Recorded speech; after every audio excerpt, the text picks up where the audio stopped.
Hello, and welcome to another in our series of podcasts providing insights into the weather and ocean content in WeatherNet and GRIB Explorer Plus for the iPad, a product I'll be referring to as GE Plus throughout most of this presentation. Today's podcast targets the WRAP and HRRR GRIB data sets in WeatherNet. It'll be a little different from some of the other podcasts in that it takes a look at a group of GRIBs for which David Birch over at starpath.com has completed some great videos describing their applications. Since there's really no way we can improve on David's expertise, I'll just focus on finding and retrieving WRAP and HRRR data in WeatherNet and GE+. WRAP data is high temporal resolution data.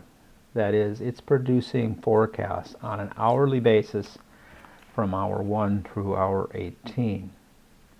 The Rapid Refresh, or WRAP model, is a continental scale, hourly updated modeling system covering North America. It's developed to serve users needing frequently updated, short-range weather forecasts, including those in the aviation community and the U.S. severe weather forecasting community.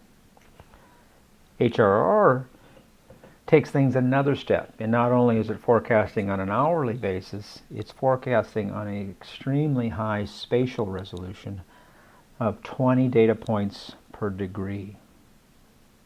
A 10 by 10 block of HRRR data would thus represent 10,000 data points in just one hourly period. The HRRR is the only hourly updated, radar-initialized, storm-resolving model running at this time anywhere in the world. It was designed to provide rapidly updated model guidance for air traffic management, severe weather forecasting, and many of NOAA's special warning responsibilities. Oh, it's terrific. These models give us such high spatial and unique temporal resolutions that we can use them in the marine community as well as, of course, in these aviation and severe weather forecasting opportunities. They're updating data because of the radar and other inputs at intervals of 15 to 30 minutes. So we're constantly looking at refreshed data, refreshed information that can help us make decisions with our more shorter term cruising or working environments. There are just no other models like them.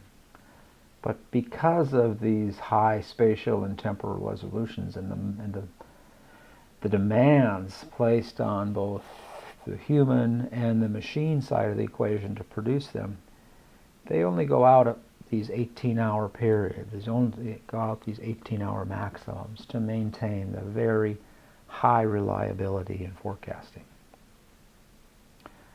To find WRAP and HRRR data in WeatherNet's portal mode, which is what we're looking at here on this screen, our first step is to go up and launch our weather wizard, or go directly to the GRIB weather page in that wizard series, which is what I'll do here by clicking on this very first icon in our row of icons at the top of the portal mode.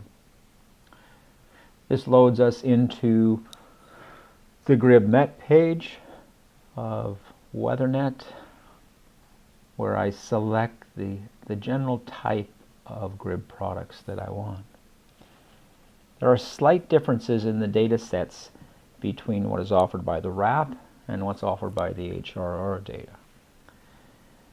Wind, surface pressure, precipitation, cloud cover, lifted index, CAPE, and air temperature data are all available from the HRRR source.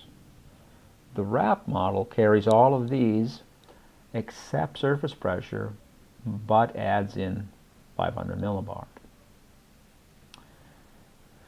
As I mentioned earlier, these products are short-term models. They forecast out 18 hours.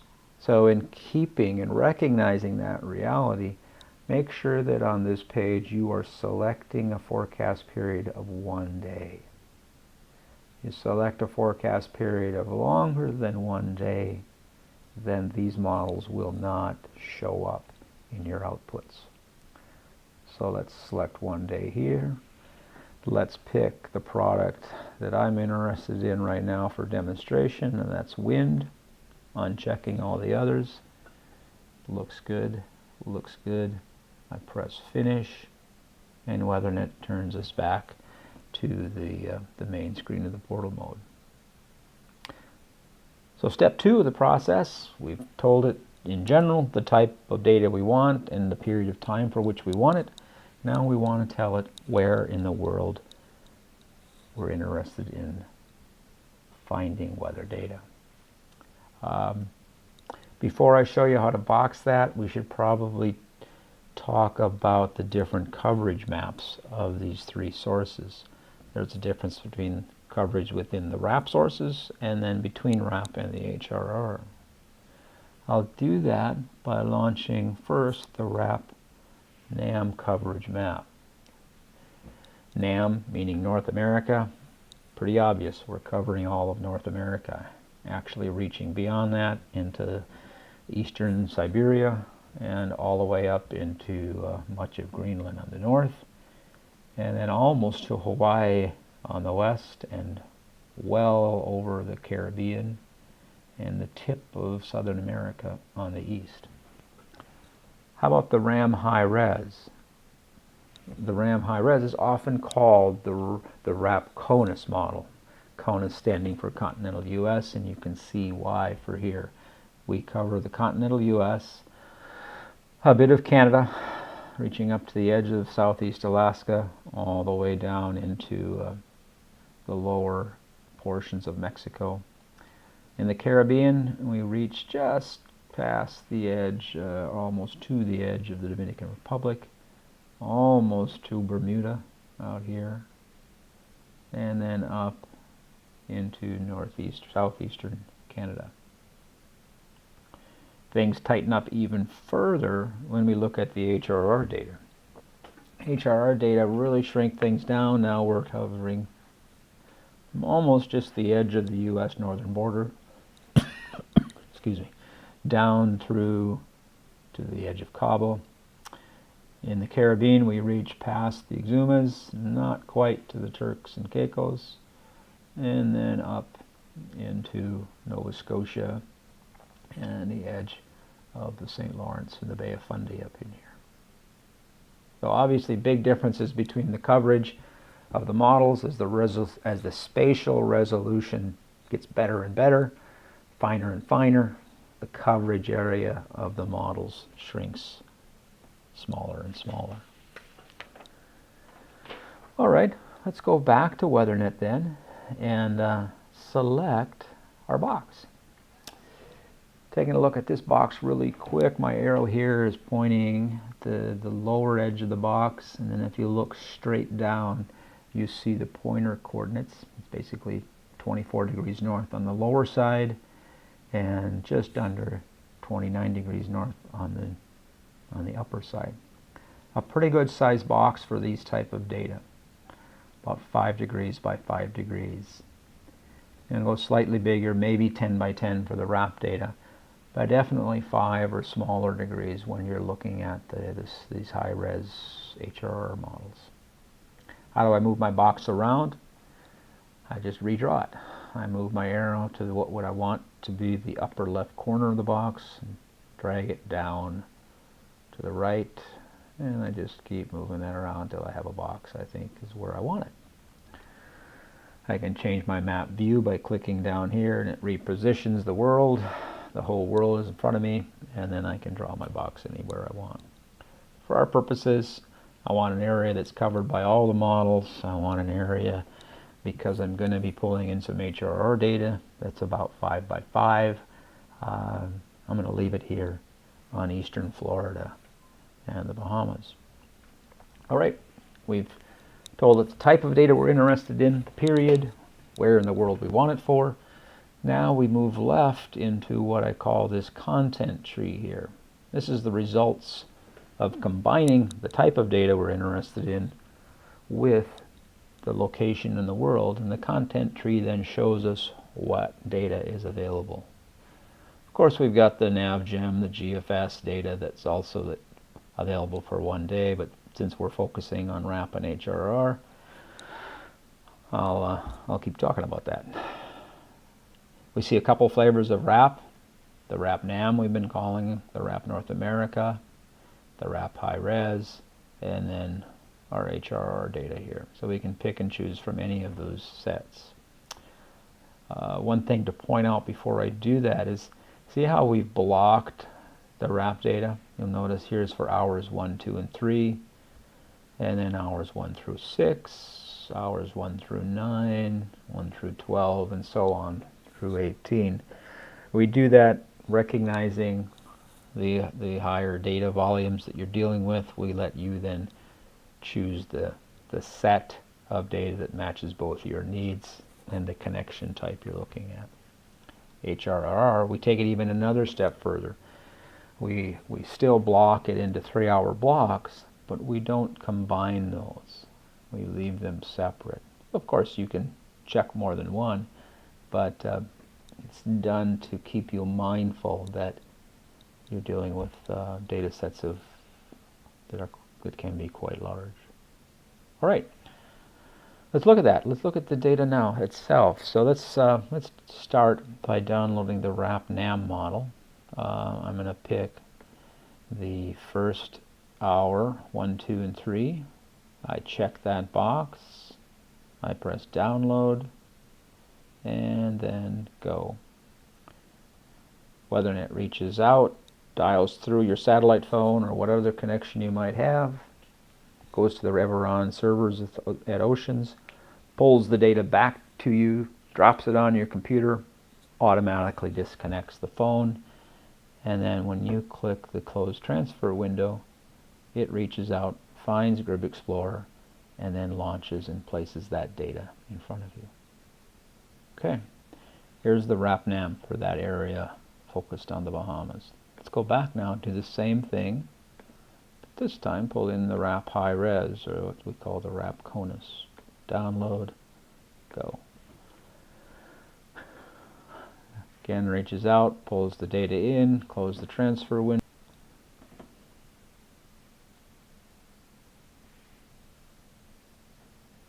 All right, here we're now looking at the higher res GRIB data.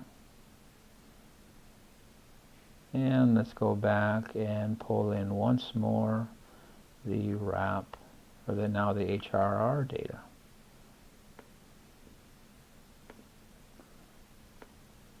Okay, press download and go. Close the transfer window, and let's pop out and look at, here's the HRRR info.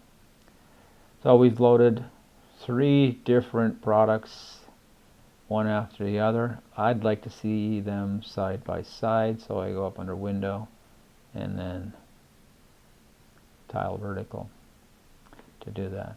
On the left we have the HRRR, here's the RAP North America, and here's the RAP NAM. At this view, maybe not a lot of difference visually to you in terms of the spatial resolution. But that's because what GRIB Explorer is resampling this data to fit it into these screens, particularly here on the HRRR. So what I'm going to do to pull out some of that detail and show you is go up under the region zoom and box an area here of the HRRR data and then expand it. And so now you can start seeing some of that incredible detail that's available in the HRRR. If I do the same thing for the RAP NAM, region zoom that on the Bahamas area, I don't get anywhere near the difference in spatial discreteness and spatial resolution. Here's RAP NAM, RAP hourly. Incredibly detailed model. All right, let's go back to WeatherNet. We've shown you how to get to the RAP and HRRR data with the portal mode. Let's do that real quickly with library mode as well. Library mode, as it says, is the whole WeatherNet library. It's divided up into 3 screens, one of which is the library with all of its shelves. First, the product categories, and then the topical content under that, and then the actual subfolders containing the data that we're interested in. The area in the upper right here is the batch mold. It's basically the library cart into which you put your books that you're going to take out of the library. And then down below here is the detail section, which shows you all the books that you've put in your cart that you've taken from the library. So to pull wrap and HRRR data from library mode and download it, we first create a batch by clicking on the new batch icon, giving it a name, say wrap and HRRR. We have GRIB Explorer as the default viewer, and then we press OK. And we see wrap and HRRR for a batch now there with a green check mark, meaning that it's enabled, meaning that that's the batch we want to work with. We move now over into the library section, expand the area that we're interested in, which is in our case here is GRIBmet, and then expand the subfolder of the type of data that we want. Let's say HRRR, and the type of content within the HRRR model we're interested in. So we'll click on wind. Just a real quick side note, some versions of WeatherNet, you'll see HRRR actually inside of the wrap folder. Now to move data from the library window into our library cart or batch window, we find the product we want, click on it, and hold down, and then just drag it right and over on top of that batch. Once we're on top of the batch, we can let go, and now you see that product is down here in our detail. We're checking this book out by putting it onto this library cart after we've taken it off the shelf over here. Another way to do it is to actually take it from the library and right to the front desk and check it out. So drag it straight down into the detail section. At this point, you've done all you need to do. You just repeat it for the number of products you're interested in.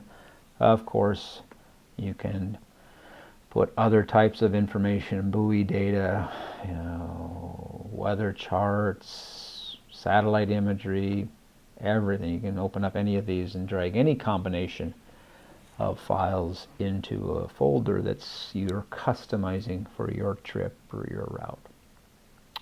Once you're happy with that, you move to the file transfer button, this down pointing arrow at the top of the screen. Press start transfer. It then loads the file transfer window, and you proceed to hit go, and again WeatherNet would reach out. Repeat the exercise we saw earlier, that is dialing out of the connecting to your sat phone, retrieving the data from the ocean servers, putting it on your computer, and launching GRIB Explorer to view it. So that covers portal and library mode access in WeatherNet. We're going to transition now over and show you how to pull these same data in using GE Plus for the iPad.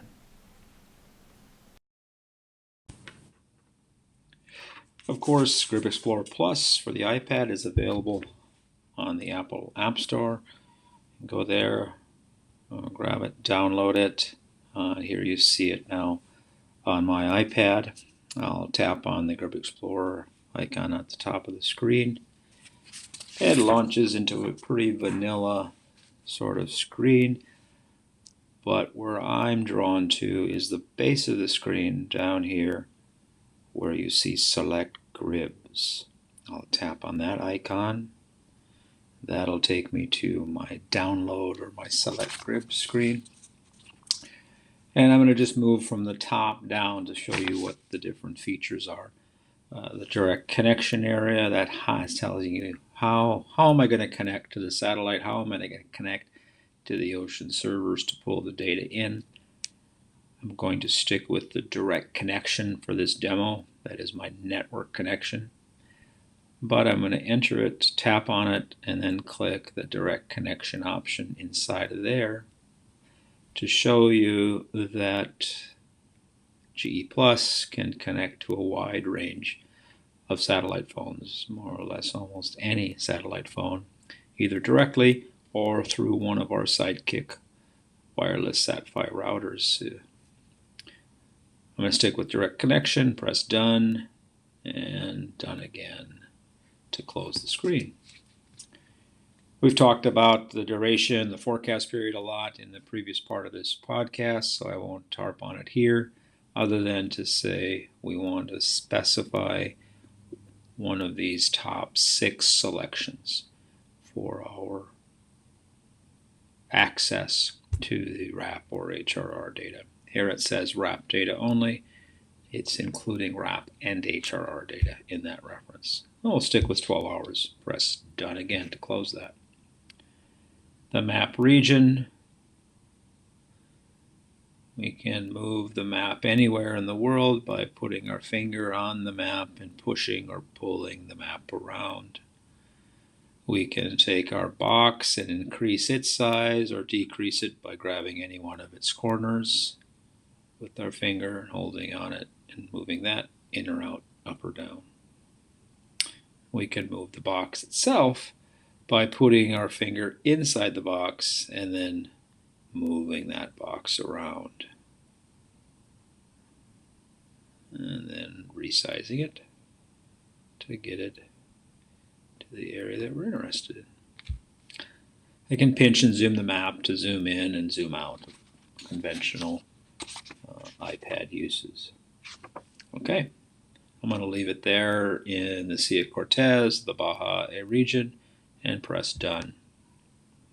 You notice again I have about a 5-degree box. That's subtracting 23.8 from 29.5 north, just a little bit over 5 degrees. Now I move to the section of the process where I'm actually choosing my GRIBs. First step there is to click on the Select GRIBs icon. I want to be in the weather section here if I'm working with or seeking RAP or HRR data. Surface pressure, cloud cover, precipitation, whatever category I'm interested in, just check it here. I'm going to focus on wind for this topic again. Global wind. I've chosen global wind. Now I want to pick the specific model. Tap on data source. Because I've selected one of those RAP options in the forecast duration, I see that I have accessible to me here the rapid refresh, the RAP high res, and then the very high resolution HRR data. You can click on either one of the RAP models or tap on HRRR and it pops out my 3-hour blocks that we talked about earlier. The HRR I can click on one or more than one at a time.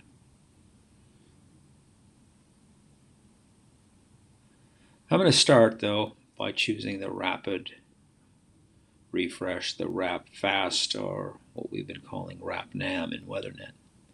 Tap that and press done, and I'm going to point you to the file size. This is the estimated size right above the global wind category. A 5x5 box of RAP NAM is 22K. Excuse me. I go back in and change it from RAP NAM to RAP high res. That same box is now 5 times bigger, 102K. If I go in, move from RAP high res to the HRR and do its first 3 hours, press done and done.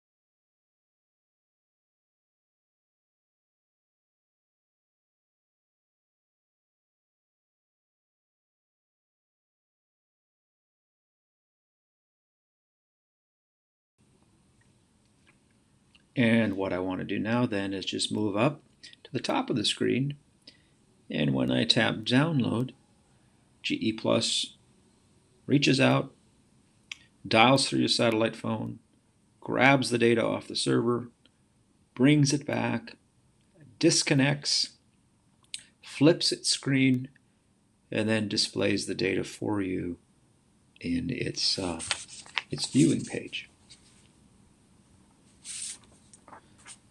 And there you see that chunk of the Sea of Cortez and the Baja Peninsula with the HRRR data laying over the top of it. I think GE Plus displays the amazing resolution of that data, probably better than even you see in GRIB Explorer on your PC and the Mac. Your eye is really telling you a lot about what is happening with the wind speeds.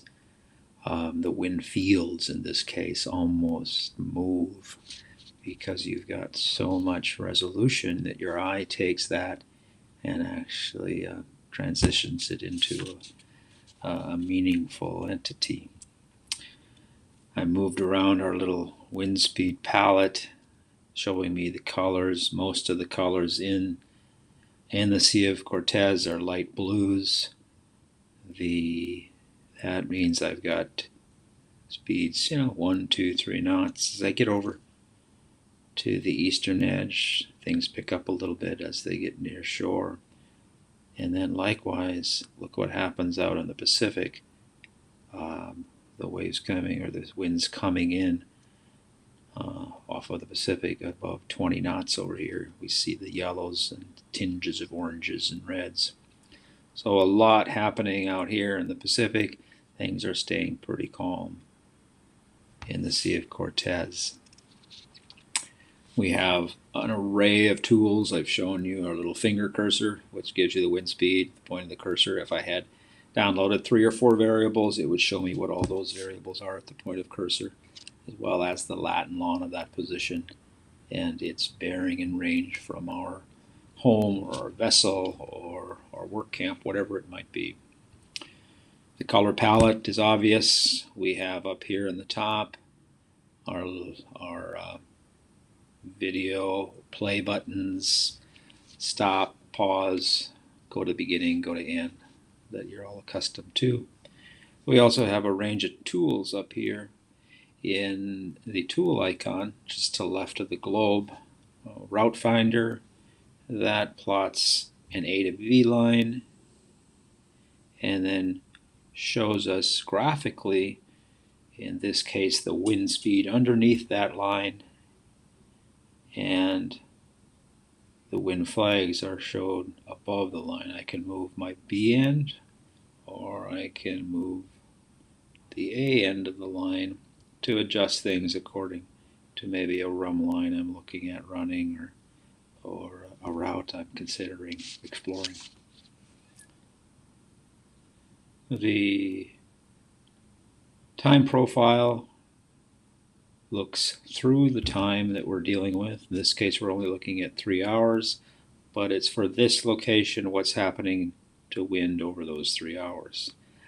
Obviously, if you downloaded 6, 12, 18 hours, you would be seeing a lot more detail as you look through time. And then lastly, we have our trip planner, which combines both time and distance along an A to B line to give you a perspective of what's happening in 2 dimensions inside of one graph. That's about sums it up. Thank you very much for listening to this podcast on the RAP and HRRR data. Please check back. We'll continue to add to our library of video podcasts. We very much appreciate your time and hope we can meet again. Thank you.